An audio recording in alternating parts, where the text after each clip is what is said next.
Uh, Welcome everyone. I see the clock just struck 8:30, so we are going to begin. My name is Rabbi Ezra Frazer. I live in Teaneck. During the year, I'm a high school teacher at Heschel High School in New York. And in addition to that, sort of outside of my teaching job, I'm a reserve chaplain in the U.S. Air Force. I just was away a couple of days this week doing some of my reserve service. And very excited to be learning Parshat Shavua with you for the first time on Torah in Motion.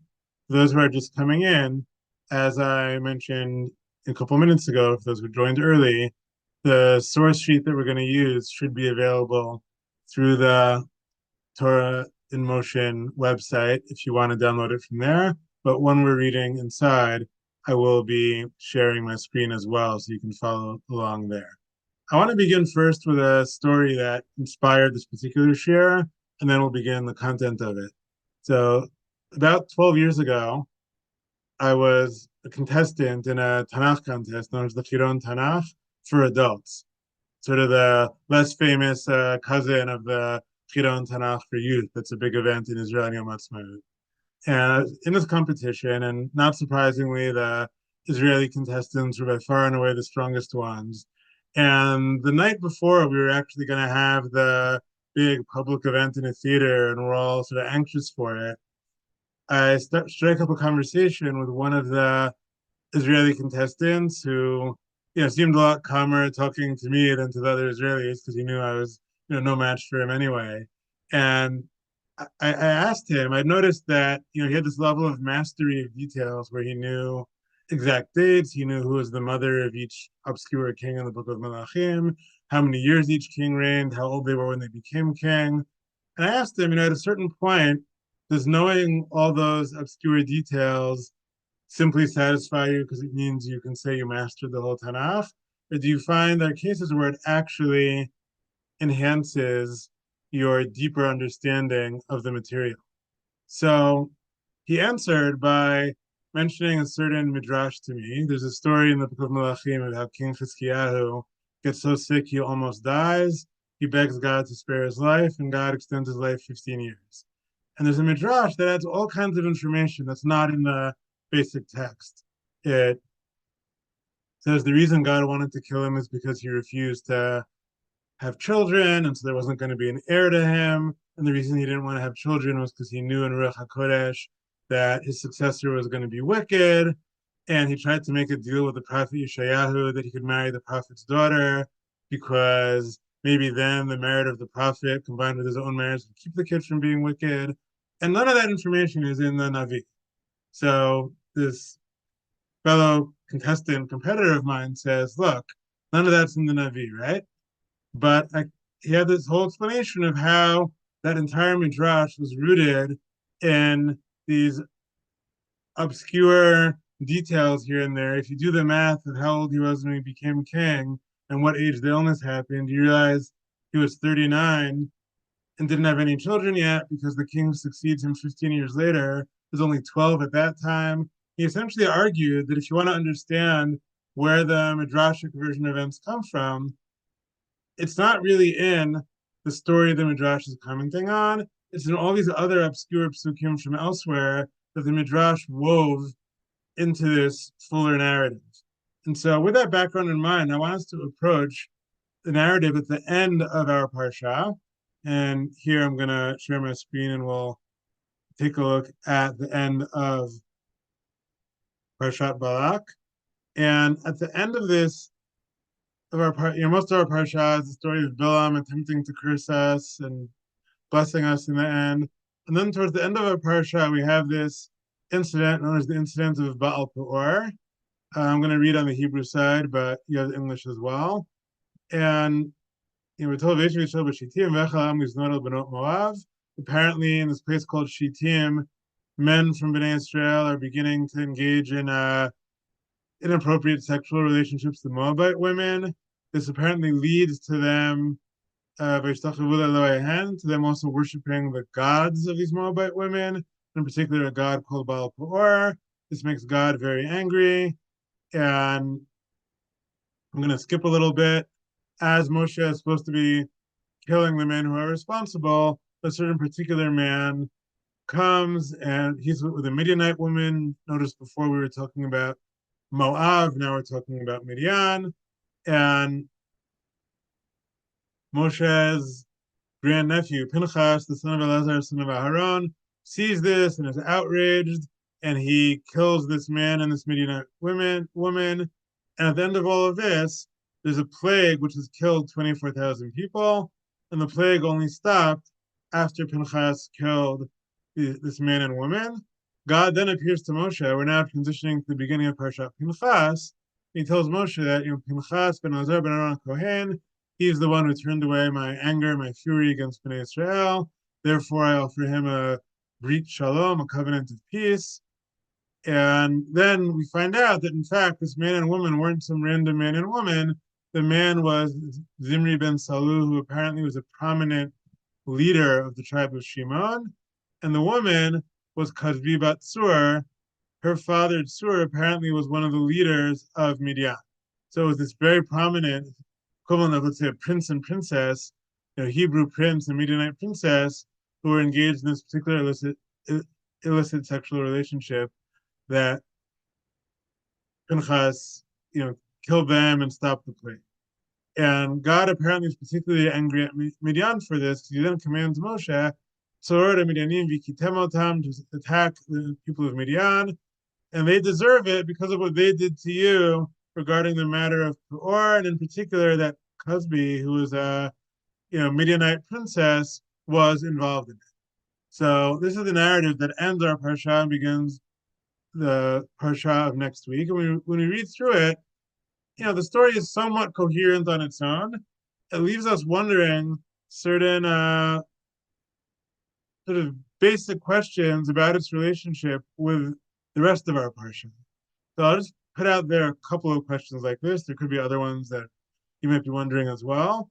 But first of all, how did this happen? Was it some sort of premeditated thing that Moab and or Midian decided that they wanted to somehow seduce men from Bnei Israel in order to incriminate them in a sexual sin? Was it further premeditated to use that sin to lead them to also commit the sin of Avodah Zarah? Or was this more some spontaneous thing where the certain Israelite men simply had this uncontrollable urge, and next thing you know, they were committing sin? So the text doesn't say, it just describes that it happened. It doesn't say what led up to it.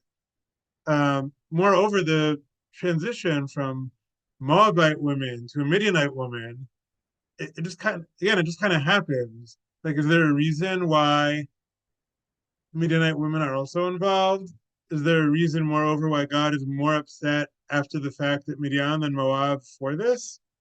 And is there a connection between the sexual sin and the Avodah Zarah, where it was only natural that once you were involved in the sexual sin, you would worship Avodah Zarah? Or is it two separate things, both of which happened, but in principle, they're not connected to each other? Those are certain major ambiguities within this story.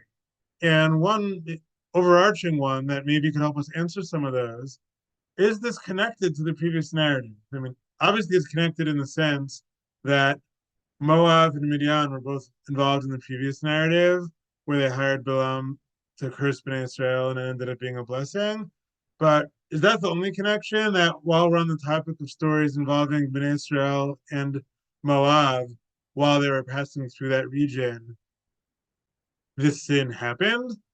Or is something about Balak and Bilam looking to stop Bnei Israel from being a potential threat to Moab, is that somehow responsible for this sin happening? So all of that is quite ambiguous in the Psukim. If we assume at a minimum that the text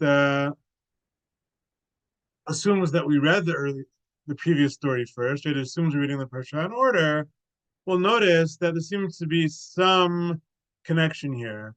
Rabbi Elchanan Samek, who's a great scholar of literary features of the biblical text, he points out that we had a couple of words specifically in verse 8 in Pasuk Chet, where the sort of dramatic moment where Pinchas confronts them, and you know it's actually worth perhaps looking at it in English to think about how we would have said this in Hebrew, and then based on that, see what the pasuk says. So he went after the man of Israel into the alcove and thrust both of them through, the man of Israel and the woman through her womb. So you have this alcove or tent, some sort of a secluded area, and a womb. And how do you say those things in Hebrew? So for tent, we have the word ohel. There are other words for other structures. A womb typically would be a rechem. And yet the Hebrew words that we have, kuba and kovata, are both rare words for those things. But if you notice, they have the same consonants, kovata and kuba. So Rabbi Samit suggests these words may be there because the text wants us to think of consonants that are familiar to us from the earlier story in the parasha, where Bilam was repeatedly asked to curse Bnei Israel. Then he said, I can't curse them if God doesn't curse them. And what was the language he used in Hebrew? Ma'ekov lo kabo kel. Lakov, the same consonants, kuf bet, are the verb that's used repeatedly to curse. And maybe this narrative wants us to still be thinking about a connection to that narrative. So it uses these rare Hebrew words for the physical space they were in and Cosby's body part that sort of have echoes of the earlier narrative about cursing Bnei Israel. So maybe the text is trying to tell us, yes, the stories are connected. But that doesn't really explain what the connection is. Additionally, we know the earlier story, Balak, the king of Moab, and Moab geographically would be sort of part of modern day Jordan on a map. Midian is a little bit deeper into Arabia. So Moab had more reason to be concerned about Bnei Israel threatening them, maybe directly cutting through their land on the way to Eretz Israel, trying to conquer their land. But Moab reached out to Midian and asked them to assist with recruiting Bilam to curse Bnei Israel. So apparently, in the earlier narrative, Moab and Midian are connected, and perhaps for that reason, the text assumes here that we just know that they're working as allies against Bnei Israel, and so it doesn't have to explain to us why a Midianite princess would be involved in this. But notice, all that is not all that satisfying, right? It still leaves us wondering, was Bilam involved in this? He's not mentioned in the story. Was this a premeditated plot to seduce Bnei Israel and therefore cause them to have a falling out with their God? All of that is not clear. And that brings us now to the Gemara. I'm going to just kind of skim this in English. For those of you who are familiar with the Davidson translation, you see a lot of bold and a lot of not bold. Only the bold is the actual words of the Talmud. All the other English words here are simply there for clarification. But the way the Gemara recounts the story, Bilam is still there. And Bilam says to these leaders of Moab and perhaps Midian, just so you know, the God of these Jewish people despises lewdness. He hates zima.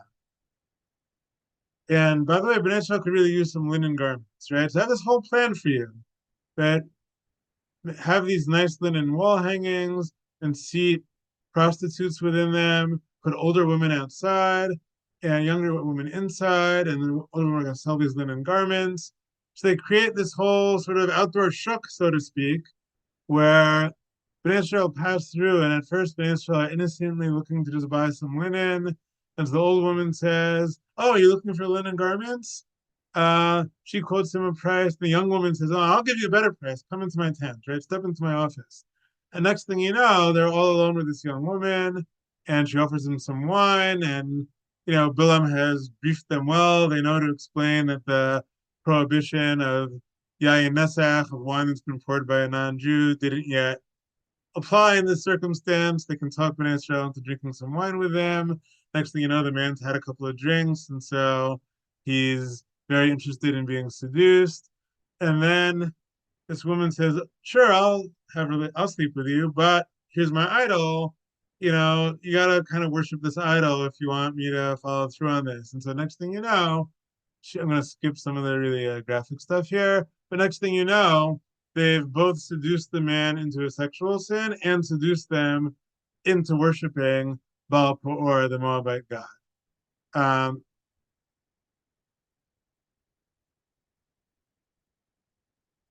I'm skipping ahead. There's a dot dot dot here within the story. And by the way, says the Talmud, at the end of the Psukim already, where God commands Bnei Israel to go to war against Midian, Bilam is there as well and is killed in that battle. Why would Bilam be there? Because he went to collect payment for the 24,000 members of Bnei Israel that he killed in that plague. What do you mean Bilam killed? God brought the plague upon them. But Bilam came up with this whole plan of how to get the Jewish people to do things that would infuriate God enough to bring a plague upon them. And lo and behold, the plague killed 24,000 men. That was the Psukim. As the Talmud has this expression, a camel goes to seek horns and the ears that it had are severed from it, right? So Bilam is going to see, a camel doesn't have horns, but it aspires to that. So it would be as tough as some other animals. But imagine a camel who, in going to seek that, loses its ears. So Bilam is going to collect money to cash in and say, like, you owe me a lot of money for what I did to help you bring down Bnei Israel. And in fact, he happens to be there when Bnei Israel attacked Midian to avenge that whole narrative, and he gets killed in that battle, and so he ends up losing his life in addition to not getting paid. So the Talmud's narrative solves some of the problems we had. We understand the connection between the Bilam narrative and this narrative because Bilam came up with this whole idea. We understand that it was, in fact, premeditated and Moab and Midian were all in on it. The thing is, seemingly in the psukim that we read, there was no hint of Bilam having any role, and the Talmud suddenly turns him into the central player. So let's think about that for a moment. It could be the rabbis are just struggling with how to make sense of the story, and that's the best they can do is to put Bilam at the center of it. Or alternatively, here, I kind of will return to what that friend of mine mentioned the night before we competed against each other, and he outperformed me in the Chiron Tanakh, where he said often with these midrashim that seem to just be imposing all kinds of stuff on the text, it has to do with psukim that they read elsewhere. So again, at this point, there we understand sort of what would motivate the Talmud to put Bilam at the center of it. It makes the narrative premeditated. It connects it to the earlier narrative.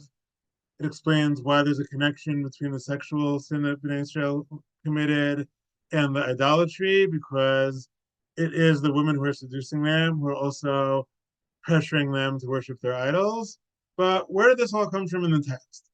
And so, what I want us to do as we proceed now is to first look at where else in Tanakh this narrative is referred back to and what information that adds. Second, see how that could perhaps inspire this midrashic narrative. And then I want to go one step further and ask ourselves, if you were what's called a pshat commentator, right? In the Middle Ages into the modern era, there are traditional commentaries who are open to offering interpretations that differ from the midrashic interpretation. If you're a pshat commentator, do you find what the midrash does with these psukim convincing enough to say, yeah, that is the straightforward meaning of the narrative in light of these other psukim?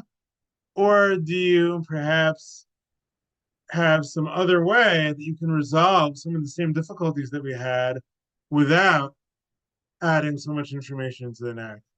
So, I laid out the questions over here. What led Chazal, what led the rabbis to credit Bilam with this plot? What can we glean from other biblical verses for that? And also, what other alternatives did some pshat commentaries come up with? So, perhaps the best known other passage that addresses this is later in the book of Bamidbar. It's Bamidbar chapter 31. So it's going to be the Parsha 2 weeks from now, Parshat Matot. When they actually follow through on waging war against Midian, they go 12,000 12,000 Chalutzim today means pioneers, sort of the elite troops, like we maybe send commandos or Marines in first. So 12,000 of them. Moshe sends them 1,000 per tribe, and Pinchas leads them. And the same Pinchas who killed Zimri and Cosby, here, where the rabbis understand that he has a different role. It's called the Kohen Meshulach Milchama, to be a Kohen who would provide inspiration when they go out to war. And they wage war against Midian. And who do they kill? They kill the males of Midian, right? They'd be the ones who'd be the fighting force. And they also kill the leaders. Malchei Midian Harbel Chalehem. They kill Avi, Rekem, Sur, Hur, and Reva. Chameshim Malchei Midian. Midian had 5 kings. All 5 of them are killed. And every time I read that, I think of this elderly great uncle that I had, passed away a couple of years ago, man. Great uncle Yitzhak, who, when he heard as a kid, I was competing in the Chilon Tanakh for the first time. He said, "I have a riddle for you. The word Reva means a quarter in Hebrew, but where in Tanakh is Reva a fifth?" And I didn't know the answer. So the answer is here, where one of the 5 kings is named Reva. So Reva is a fifth of the leadership of Midian. So the 5 kings of Midian are killed. That makes sense because the Bnei Israel are going to war against Midian. But then the pasuk adds, and by the way, they also killed Balak. So here we have a pasuk that mentions, sort of matter of factly, by the way, they killed Bilam in this war in Midian, and they return victorious to the camp of Bnei Israel. They're expecting a hero's welcome, and Moshe comes out angry. Moshe says, "What, you killed the males whom you were fighting? Why did you have mercy on the females?" Now, normally we know why you would, because they're not, in today's terms, we say they're the civilians. It's a war crime to target them. But Moshe says, look, in this case, I'm going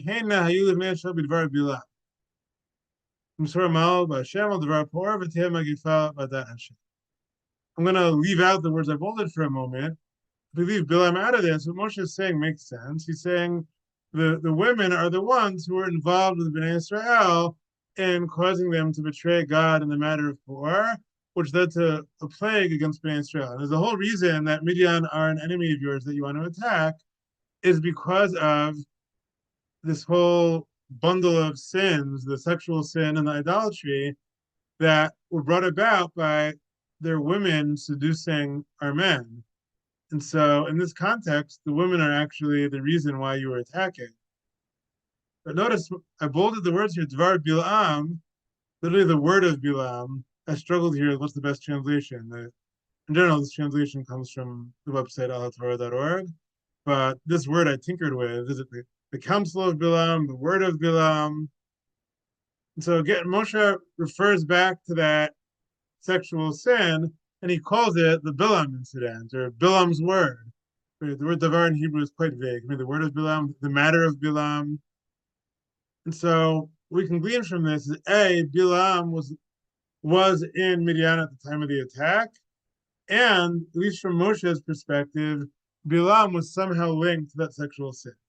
And so, and just to fill out this picture of obscure verses, in the book of Yoshua, similarly, Yoshua is, in chapter 13, begins with saying that Yoshua was older, he was advanced in years. He's starting to reflect on the conquest of Eretz Canaan, and he refers back to how before they entered Eretz Canaan, what's today Eretz Israel, they first conquered land on the east bank, Ever HaYarden, which is today Jordan. And he's mostly focused, this is really a parenthetical remark from him, he's mostly focused in context there about conquering the land of Sichon and Og, the Amoree kings in part of what's Jordan today. By the way, along with those other battles, there also was a battle against Bilam, and in that battle you killed Bilam ben Borak Hussein, Bilam ben Beor, the soothsayer, the sorcerer. So both in a subsequent narrative in the book of Bamidbar, and when Yoshua parenthetically in passing refers to this battle later, like the key detail he mentions in the battle is, yeah, you went to war against Midian, you killed Bilam. So apparently it's a big deal they killed Bilam, even though the biblical narrators keep mentioning it as like a parenthetical remark, but it's big enough that Yoshua makes this parenthetical remark even when he's not really telling the story of this war at all. He's mostly focused on other battles and just mentions it in passing. and they associate Bilam with the sin.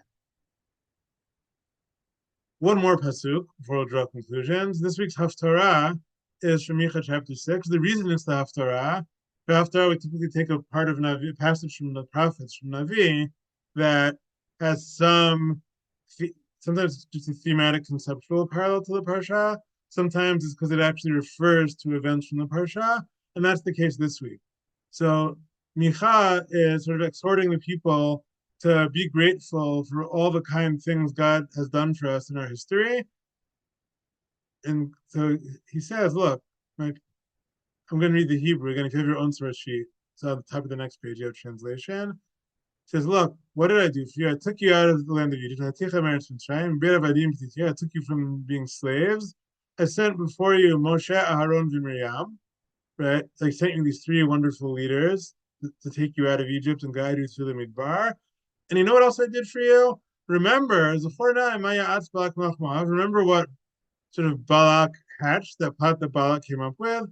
Bilam ben Beor, what Bilam the son of Beor responded to him? Min Hashitim ara Gilgal, from Shittim to Gilgal, to know all the codes of Hashem, all the righteousness of Hashem. So what does that mean?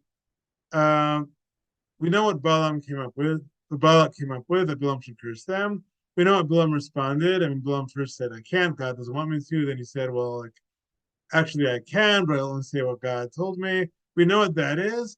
What's mean Hashitim and Hagilgal, from Shittim to Gilgal? So Gilgal is where they camped in the time of Yeshua when they entered the land of Israel. Shittim, we saw earlier, if you go to the top of the document, Shittim is where Bnei Israel camped on the east bank of the Jordan. That's sort of where they settled in after the first narrative of Parsha, and that is the place where the sin of Baal Peor took place. Now, notice, I was a little bit sneaky here. I gave you these psukim. I left out the truk, the Tamei Mikra, the musical notes, which are also a punctuation system. So you're reading this without punctuation.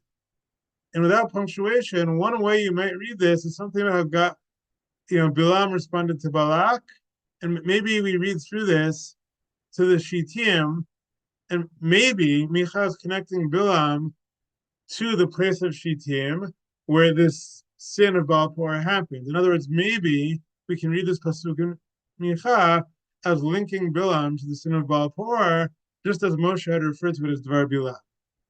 And in fact, this is the translation from Al Torah. What Balaam, son of Beor, answered him from Shittim to Gilgal. For our purposes here, I deliberately put it without any punctuation. That's one possible way to read this pasuk. If that's the case, I will say there are other psukim in Tanakh that talk about Bilam not focused on the sin at Shittim. I just mentioned God will say, just so you know, you owe me one, I saved you from Bilam's curse. But I'm focusing here on cases where Bilam is mentioned that have something to do with the battle against Midian and Moab, the sin that prompted the war against Midian. And these passages perhaps seemingly form the basis for what the Midrash did, right? Going back to this whole narrative of Bilam hatching a plot. So where did the rabbis get it from? Now we can say they noticed that Moshe and possibly Micha think of this whole sin over here as Dvar Bilam, the matter of Bilam, or the word of Bilam, or the counsel of Bilam. They're apparently, out of those options, taking it as the word or counsel or advice of Bilam. And they're saying, apparently, the Torah is telling us that Bilam recommended this, right? He saw that cursing Ben Israel didn't work, and that, he had actually, again, used that phrase, Ma'akov lo kabo kel. What can I curse if God hasn't cursed it? I can't curse them, but here's my advice. If you want to get them in trouble with their God, the same God who right now is coercing me into blessing them, he'll turn against them himself if you can get them to do some really horrible sins. He doesn't like sexual immorality. He doesn't like idolatry. And let's come up with a plan to get them to do both. And if that was his plan and that plan worked, it happens to be, I started you at the start of chapter 25. The last verse in chapter 24, if you look it up in the Tanakh, says that Bilam, after failing to curse them, went home. So how did he wind up again in Midian? Because on his way home, he gave them this advice. And when he heard that his advice worked and there was a plague, he turned around on his way home and said, "Wait a minute, my plan worked. I better go cash in on that." And that's why he was back in Midian and found himself on the battlefield when Ben Israel attacked. And so, again, these psukim give us insight into why it is that the Midrash felt there was a textual basis for imagining Midian not in Moab, not just doing this on their own, but doing a premeditated thing where Bilam was the one who gave them their advice for this premeditated plan. Okay, so up to this point, we've seen sort of the challenge the Midrash poses on its own. If we were to just read it after reading the Psukim, we'd say, where did they get all this stuff from about Bilam having a plan and the women first seducing the men for sexual sin, but then using that as a way to seduce them for idolatry? And now we're seeing that the rabbis sort of read ahead to the end of the story and saw how in this particular case, Bilam is later found in Midian and somehow associated with those sins. Now, in a moment, I want us to proceed to look at some shot commentaries. Just want to think conceptually for a moment. One question some of you may be asking is that common for the Torah or the Tanakh more broadly to leave out key details of a story when it first narrates the story, and then afterwards go back when it maybe mentions that story in passing later, it retells the story, add a lot of details. So for sure, it's true that there are times where the Torah will have more than one thorough narration of a story. Often in Sefer Dvarim, entire narratives are retold, and there are new details. Sometimes there are contradictions. Often you have a story that's told about a king in the Book of Melachim, and then centuries later, when the Book of Divrei Yamim is written, we learn new information about that event or other events involving that king.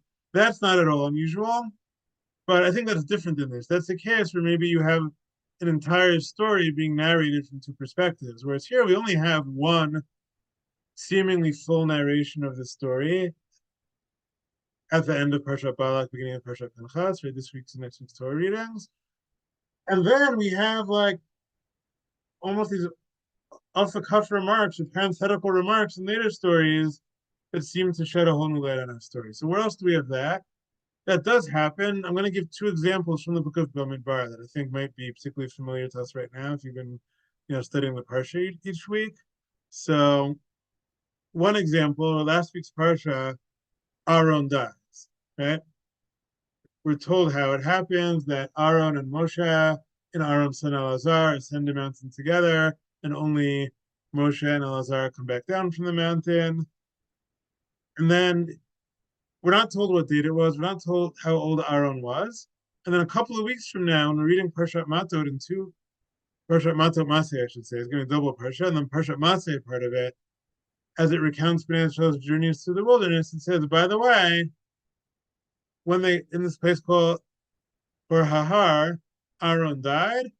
By the way, it was the first day of it was Rosh Chodesh Av, the first day of the month of Av, and he was 123 years old. So that maybe is a little more similar to this, where we have a narrative of Aaron's death that seems like a complete narrative and just doesn't happen to give a date. Which is fine, not every narrative has dates. But then later we have this parenthetical remark where it's listing all the places that traveled through the wilderness and says, oh yeah, that place where Aaron died, by the way, that was on Rosh Chodesh Av and he was 123. So that's one example. A second example that might be familiar to from recent parsha. The Meraglim. So the Meraglim is an example of what I alluded to with the Book of Dvarim that I think is different than this, where you have a much more in-depth retelling of the narrative. Right? So that for sure there are many examples. But I'm saying, where do we have examples where there really is just one text that's the narrative of it, and yet that narrative, that central text, leaves out a minor detail, and then a different text mentions alludes to the narrative in passing, but fills in a detail that's missing from the main story. So that's what you have, where we have a narrative of Aaron's death that's several psukim long, with no date, no age, and then a narrative about something totally unrelated. This is, by the way, when they passed through that place where Aaron died, and like half the pasuk is, by the way, it was Rosh Chodesh Av, he was 123. So with the Korach narrative, we have that, where the narrative is Parshat Korach that we read 2 weeks ago. And in that narrative, it mentions Korach, Datan, and Aviram dying with their families. And then in Parshat Pinchas, next week, there's a census. In the census, it counts how many people there were in each tribe. And when it gets to the tribe of Reuven, it mentions that they were down a couple of people because Datan and Aviram died in the Korach narrative. And then one very short pasuk, it said, by the way, Korach's children did not die; they survived. It's actually a contradiction because in Parshat Korach it said Korach, Datan, and Aviram died with their entire households. And pretty important detail, right? You're reading the story in Korach and you're thinking that that's so cruel to kill Korach's children. What did they do wrong? It seems like a pretty important detail to leave out that, by the way, his children didn't die, but it leaves that out of that narrative.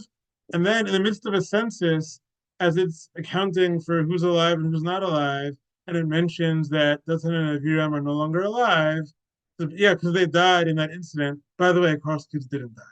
That's another case where you have this key detail that's filled in later as a parenthetical remark, and it's omitted from the central narrative. So there are other cases of this. Perhaps that means you shouldn't be so shocked that it happens here, because I just gave you 2 other examples from the book of Bamidbar.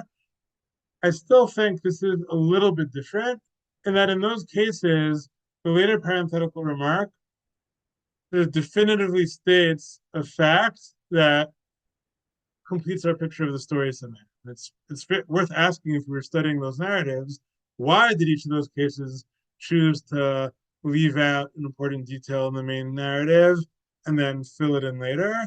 But let's focus particularly on the case of Aaron's death. So we now have a complete picture of the process of how he died, the whole event with Moshe and Aaron and Elazar, and the date and the age of Aaron at the time. And we're just not sure why the text chose to separate those details and give them later. Over here, it's a little different in that the details that are filled in don't fully complete the picture, right? That phrase, Dvar Bilam, is kind of ambiguous. It doesn't really clarify at all. Did Bilam instigate this? Was he key to it? Was it because he was physically there? Is it because he came up with the idea?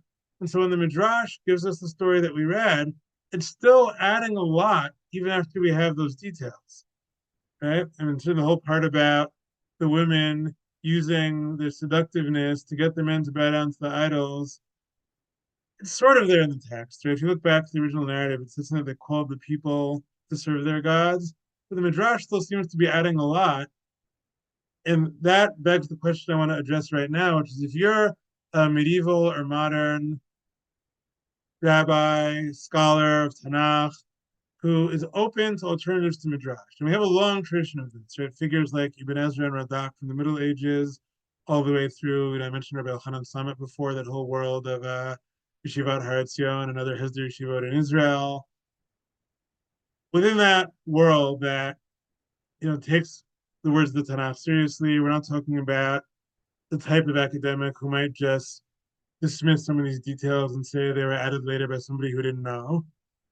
If you take all the entirety of this text seriously, are you satisfied with what the Midrash did? Will you say, look, I guess it's reasonable to infer all those details that we read in the Gemara from these later psukim? Or do you think there's a different way within the realm of Pshat, within the realm of this, simple, straightforward meaning of the text, to explain some of these subsequent details that are not in the core text? So I want to start with what I think is the real extreme approach and then see some more moderate ones. Joseph ibn Kaspi, 14th century Provence, southern France and Spain, he is an interesting character, very into Rambam's philosophy. When he does pshat, he does pshat. And what I mean by that, one of my graduate school professors, Richard Steiner, he likes to call Ibn Kaspi a significant minimalist, meaning he very much minimalizes how much meaning you can read into any detail. There's sort of a grammatical quirk in a text. Instead of saying, oh, it used the feminine instead of masculine grammatical form to teach us an idea about the story, they'll always say, look, there are always exceptions to every grammatical rule. Don't read much into it. And similarly, Ibn Kaspi says over here that the pasuk that mentioned that Bilam is killed in the war with Midian, which begs the question, like, what's Bilam doing there? And the Midrash said, well, Bilam was there to cash in on his idea of seducing Bnei Israel in order to get God to bring a plague against them. Says Ibn Kaspi, we have nothing but what our eyes see here. I mean, what do our eyes see? Who kinim sab in Midian? And that, namely, that Bilam was in Midian. All we see with our eyes when we read the psukim is that Bilam happened to be in Midian that day. Imki lo neda sibati matzol sham. We'll never know why he was there. Ki lo porash b'Torah. It was not explained, like the word pirush or commentary. The Torah didn't explain why he was there. Umi yinaveh, who can prophesy, right? Is any of us a prophet that we can know for sure why Bilam was there that day? If the Torah didn't say why he was found there, we'll never know. As far as we're concerned, don't assume anything about Bilam concocting a plot for a Moabite or Midianite woman to seduce Bnei Israel. Don't assume anything about Bilam wanting to profit off that financially. All we know about Bilam is the story where he tried to curse Bnei Israel, and then he went home. And for some reason, maybe he was just on vacation that day, and he thought Midian was a nice vacation destination. And he happened to be in the wrong place in the wrong time because Bnei Israel attacked Midian that day, and he got caught up in it and died. So Ibn Kaspi is, he's often used, and people give shiurim like this, as the foil for the other approach, right? You want to see what does it mean to know these later psukim that mention Bilam in the context of this incident, and to not read too much into it like the Midrash does. So Ibn Kaspi is your man, right? He says, and I kind of knew when I started researching this topic, he'd be a good place to look. It's very characteristic of him to do this, to say, all we know is what the text told us. The text told us Bilam was there that day. I mean, to him, I guess the strength of his interpretation is it sounds kind of like a parenthetical remark where it mentions he was killed, because it is a parenthetical remark. He's not central to that war. He may have had nothing to do with the fact that these women wanted to seduce Bnei Israel and the Bnei Israel worship their gods. He just happened to be in the wrong place at the wrong time, and that's why he died. The thing is, his strength is his weakness, right? That strength that he's not reading anything into the text that's not there. He's not assuming stuff the text didn't say. That ends up being his weakness because something about that just seems like, really? He just happened to be there that day after the previous narrative had ended by telling us he went home, and home for him would be in Aram in modern day Syria. So we were last told he went home to Syria. The next thing you know, he dies as collateral damage in a war in Arabia. It just doesn't make sense. And so other commentaries struggle with this. Yosef Bechor Shor, who we'll look at first, lived before Ibn Kaspi. He's not responding to Ibn Kaspi. He was a student of the oldest Balei Tosfot, of Rashi's grandsons. Rashbam influenced him a lot in his Tanakh commentary. He's quoted often in Tosfot and the Gemara as Yosef Mei Orlean, as a student of Rabbeinu Tam, Rashi's other grandson. He has a very creative solution here. He says, what happened? How come Bilam got killed? Midian invited him to curse Bnei Israel. Now, we know that already, but he means he got a second invite. Because we all know, Bechor Shor assumes we've been reading up to this point. We know that Bilam was invited once to curse Bnei Israel, and the whole story that takes up most of our parsha. That didn't work out, right? But one of the things Bilam had said was, Lo hibir aven b'Yaakov, that God had not seen any iniquity in Jacob, right? Meaning Kolomar lo chatulo, meaning Bnei Israel had not sinned to God, right? And therefore, and therefore, Bilam said, God's not going to recant his blessings to them because they haven't sinned to him. So, according to Bechor Shor, Bilam's involvement ends right there. Bilam goes home. But these people in Moab and Midian, and the elders of Midian were involved in that plot as well. They heard what Bilam said. They heard Bilam say, "I can't curse them because lo hibit avin b'Yaakov, because God has found no spiritual flaws in them." And so those people of Moab and Midian, on their own, according to Bechor Shur, hechatiyum, they caused them to sin. They said, "Wait a minute, we heard we heard what he said. His excuse for why he couldn't curse them was that God is going to bless them since God has not found them guilty of any sins. So maybe we should try getting them to sin." And then Sholchulo Kilomar Ata to Chalkalem Kichatu. And then so Bilam goes home to Syria, to Aram, and then these people send a messenger to Bilam anew, and they say, "Bilam, come back. You said you couldn't curse them because God won't curse people who haven't sinned to him. We got news for you, Bilam. We got them to sin. Now's your chance." So Bav and Harag. So Bilam's all excited. Now I'm going to come back, and this time I'm going to curse them, and this time it's going to work because apparently they just committed all these horrible sins. And at the same time, he's coming to curse them in the aftermath of their sin to Baal Peor. Moshe sends Bnei Israel to attack Binyan in the aftermath of Baal Peor, and that's why Bilam is there when the war breaks out and gets killed. And now, what does it mean? Again, Moshe said that the sin of Baal Peor was Dvar Bilam, was the matter of Bilam. That's why the Talmud said that Bilam came up with the idea. According to Bechor Shor, Bilam did not come up with the idea. They, on their own, came up with the idea. So why is it called Dvar Bilam? Ki mitoch Dvarav shene'amar lo hibit aven lamdu lahachtiyam. Bilam gets credit for it because from Bilam's words, from the fact that Bilam had said that God finds no flaw in Bnei Israel, that's what inspired this plot that Moab and Midian came up with. So it's not Bilam's plot, it's a Bilam inspired plot. And so Bechor Shor, if you notice, he's trying to kind of have it both ways. He doesn't want to infer too much into the text. He feels the Midrash went too far in that regard, but he's not, again, he didn't know Ibn Kaspi, he died before Ibn Kaspi was born, but he's not comfortable with doing what Ibn Kaspi is going to subsequently do. He's not okay with just saying, I guess Bilam happened to be vacationing in Midian that day. He had nothing to do with Baal Peor. And so in his mind, he got the best of both worlds.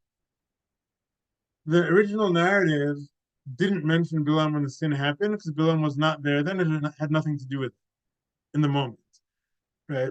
The text had certain literary parallels to the previous narrative because they're connected in that Bilam's insistence that God will never curse them if they're faithful to God is what inspired this idea in the eyes of Moab and Midian that if we can make them unfaithful, God will curse them.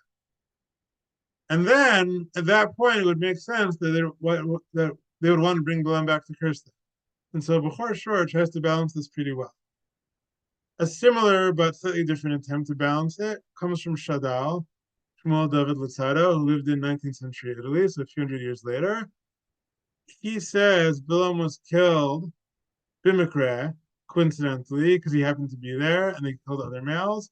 So you start him saying Bilam was killed coincidentally, you think it's going to be a rerun of Ibn Kaspi. But look what he says next. Why is it called Dvar Bilam? Bilam belechto me'im Balak l'shuva l'artso avar b'Midian. He says Bilam on the way home from Moab passed through Midian. I mean, we could debate the geography there. From Jordan to Syria, would you go home through Arabia? I'm not sure. I'm not sure how well Shadal would have known the geography, but the Midianites were nomads. So it's depending where they were wandering that day, this could be true. And on his way through, Sham Shama, is not as he's passing through, he hears that there's this whole sin going on with Moabite women in Bnei Israel. And that it led Bnei Israel to also worship their gods. So in a way, this is more extreme than Bechor Shor in that he didn't inspire the sin at all, directly or indirectly. The sin was happening and he heard about it in Midian, but as then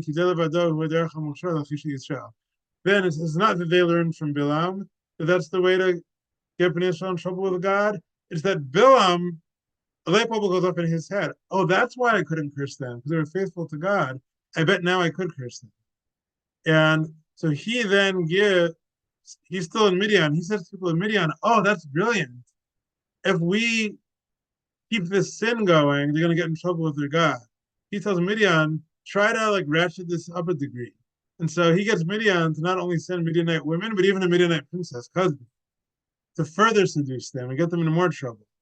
And so according to Shadal, there, he explains how he went from Moabite women to Midianite women, and that Bilam was the key trigger of that. So initially, Bilam's not mentioned in the narrative because initially he had nothing to do with it. But the fact that this narrative sort of escalated to Kazbi, the daughter of Sur, king of Midian, being involved, that was Bilam's idea. And so when Moshe looks back at Midian's role in attacking Midian as opposed to Moab, that's where Moshe calls it Dvar Bilam, because Bilam is the one who inspired Moab to get involved. And so notice, Porshur and Shadal, they have some similarities. But Bilam didn't hatch the initial plot according to either of them. There's some differences in that Shadal thinks Bilam hatched the subsequent plot, whereas Bechor Shor thinks Bilam was then going to come curse them, but he had nothing to do directly with the whole sexual sin of Avodah Zarah. They can explain the Psukim in Bamidbar in these ways. What about the Pasuk in Micha that mentioned Bilam and Shittim? So I mentioned before there's some ambiguity there. Right? That Pasuk, it said, what did Bilam answer them? From Shittim to Gilgal. If you look at the trope, there's an etnachta, which is the strongest break on the Pasuk after the word Bilor. So perhaps alternatively, we can interpret this verse the way the new JPS translation translates it, that he's listing different things God did. He said, God, so remember, Balak, king of Moab, plotted against you. Bilam responded to him. And then back to the larger context, the larger context had been, I took you out of Egypt, I sent you Moshe, Aaron, and Miriam, and I brought you to Shittim, which is where they camped for months before they crossed the Jordan River. And then I brought you from there to Gilgal. In other words, given there's a strong punctuation mark in Etnachta in the Hebrew, Shittim and Gilgal may be a new thing. It may be resuming our narration of the places they traveled to, and it may be disconnected from Bilam. In fact, the Barbanel, I'm not going to read this inside due to concerns for time, but a Barbanel basically gives both options. He mentions that Rashi and, for that matter, Ibn Ezra, a couple of the classic commentaries on the book of Micha do interpret Shittim as referring to the Sinet Shittim, but since there's a punctuation break after Bilam's name, not necessarily connecting Bilam to it in that pasuk. And the Barbanel says, no, I think what Bilam did,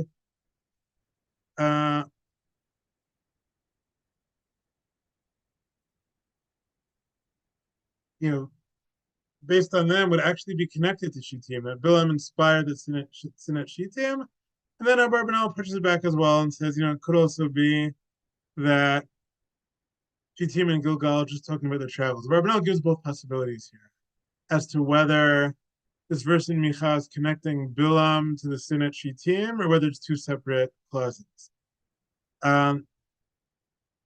Pushing back against some of these commentaries, also in 1800s in Italy, right, same time period as Shadal, is this fascinating commentary, Emle Mikra. He's a rabbi in Italy. Italy at the time was known to be very intellectually open. Shadal's commentary that we mentioned before often quotes non-Jewish Bible scholars as well. And this commentary, Emle Mikra, actually generated controversy because he loves quoting not just older midrashim, but also the New Testament, Samaritan traditions, all kinds of ancient texts that quote the Bible. And over here, he defends the midrashic interpretation. He says, bottom line, all these shot alternatives of finding a role for Bilam where he didn't really give advice about it. He says, I think it's called Dvar Bilam. Bilam is located there when the war happens, because even from a pshat perspective, it's reasonable to infer from that Bilam was intimately involved with the plot for them to sin. And his proof is the New Testament, right? A puckle, whatever, that's the book of Revelations. If you look at the book of Revelations, he says in the New Testament is also a parenthetical remark that mentions Bilam in passing, but in passing it mentions Bilam as coming up with the idea to seduce Bnei Israel so that they would sin and a plague would be brought upon them. And he mentions that the Samaritans also have a tradition like that. And so he says, look, the fact that so many ancient texts, not just the Babylonian Talmud, but texts that are much older than the Babylonian Talmud, also seem to have this tradition, shows it's a very old tradition. And that does, to be honest, that doesn't really prove that it's the simple meaning of the text. A very old tradition could still be from 5, 6, 700 years after the prophet Micha. But he feels that supports the idea that the rabbis were that it's reasonable, even within the realm of Pshat, to infer from these later references that Bilam, in fact, came up with the plot of trying to seduce Bnei Israel. And I want to give a concluding thought and then leave a couple minutes for questions. Uh, I don't know that I myself am convinced of one particular interpretation here. It does seem like one could argue within the realm of Pshat, the rabbis went quite far in not only inferring something of Bilam's involvement from these psukim about Bilam being there and being killed, and calling it Dvar Bilam, but they went sort of above and beyond that, and making Bilam sort of the central character of that entire sin, and then you know coming up with the plan, then going home, then coming back for payment.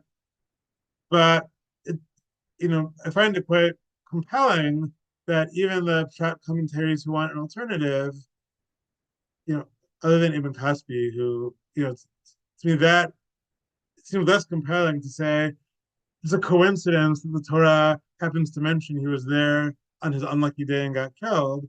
It seems something like before Shor Shadal, you have to somehow infer something. The text wants us to infer something about Bilam being involved somehow, even if it's hard to nail down exactly what his involvement was. And this leads to something that I want to give credit to Rabbi Hanan Samek for. And if you download the sheet as a hyperlink, you can read his whole shir, where he points out many details of this narrative are revealed as we go.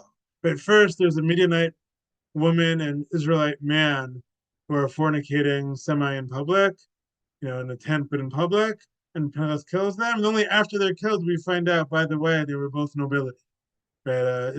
Leader of the tribe of Shimon and a Midianite princess. It seems there's some desire here to conceal a lot of information at the beginning. And that seems to be meaningful in this narrative. One suggestion that Nechama Leibowitz and subsequently Rabbi Sachs have suggested is that perhaps the text does not want to absolve Bnei Yisrael of responsibility here. If we focus too much on Bilam, like this sort of evil genius who thinks he can manipulate God, coming up with a plot, then it's, how can you blame Bnei Yisrael? They just got outfoxed by this, cunning sorcerer, soothsayer. And so Nechama Leibowitz, Rabbi Sachs, they suggest the Torah doesn't want to let Bnei Israel off the hook here. So it narrates the story simply as them committing a sin that leads to a plague. And then when it's all over, it says, yeah, it was also Bilam's matter. It sort of hints that Bilam was involved, but doesn't want us to absolve ourselves of responsibility. I think that is a beautiful message in its own right. But perhaps to build off that and expand it a bit, in general, these other details are missing as well, like the identity of the man and woman who turn out to be Zimri and Cosby. It seems like there may be a bigger thing going on here as well. The Torah wants us to experience this through the eyes of Bnei Israel. Now, Bnei Israel didn't know, as far as we know, what Bilam was trying to do when it happened, right? He's overlooking them from far away. They have no idea that God just saved them from big trouble, right? And then as this sin develops, they don't know it connects to that earlier narrative because they don't know the earlier narrative yet as they're living through it. And they might not know right away who that man and woman are until they find out later. And there are other examples of this. I'll just mention to close a famous one, the beginning of Shemot, where God's name is largely absent from the first two chapters of Shemot until the end of chapter 2. It's mentioned like 5 times in 3 verses. And that seems to convey the idea that as Bnei Israel lived through the servitude, and in the worst moments, they don't feel God's presence. And then afterwards, in hindsight, they realize he was there. And so maybe as well, in that way, the text is trying to walk us through this narrative as Bnei Israel would have experienced it. Great, we have a minute left. I'm done with my presentation. If anyone has a question, you can either unmute. If someone asks, can you have the source sheet? Yeah, so it should be in the on the Torah in Motion website. I'm sure is there a way I can upload it into the. I don't have a web link for it on me now. I'll try and find it and post it. If not, you can ask from Torah in Motion. Um, Anyone have any questions? Feel free to unmute and ask. Raise your hand. If anyone needs to go, again, the share is over. You're free to go, but I'll stay on if anyone has any questions they want to ask. I was thinking that in the story of Yosef is another example of where facts are brought up later. Later, they find out that Yosef screamed from the pit. We don't know that as the story is being related to us in the first round. Correct. That's a great example. And what's interesting in that particular case is certain of the details that we find out are found out through different people's narration. And that raises a question that we don't have here, where it's the objective narrator narrating at least part of this, right? Part of it's Moshe's words. But in that case, it raises this question of whether when someone else is giving their recollection, is there a discrepancy? So, for example, at the end of everything, right, the brothers send to Yosef and say, Yaakov commanded before he died that you should forgive us for selling you. And the commentators struggle with that. Like the text never said that Yaakov even knew Yosef was sold, let alone said that. So some unfortunately say, yeah, the brothers were lying. And others say, come on, they couldn't lie. How could they lie about that? The lie would be found out. It's kind of unsettling. And Ron Lichtenstein, when I was in yeshiva, he gave this very powerful sikha once for Parshat Vayechi, talking about how anguish Yosef must have felt, where he may have known that they were lying because he knew they wouldn't tell him they sold Yosef. They had assumed he told his father that they sold him. But if he never told his father that, then he knows the brothers are lying. And so this anguish that they feel they have to sort of come up with this lie so Yosef won't punish them, when in fact Yosef may have kept their secret. So I don't elaborate too much about that, but you're correct. That's a case where a couple of times the brothers recount how he was crying, then they tell Yosef some detail that didn't happen earlier, and then we have to ask ourselves both, what are we learning anew about the story, and are there certain things where a particular brother, all the brothers, recounted in a way that's not entirely truthful, when they give their subjective recollection. Any other questions?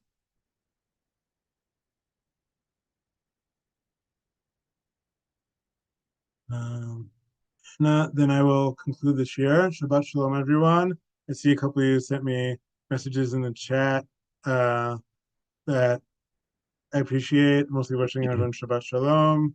And תודה shout out רבה, to שבת שלום. who mentioned that you know me from different contexts. Great to hear from you. Thank you. Shabbat shalom, everyone.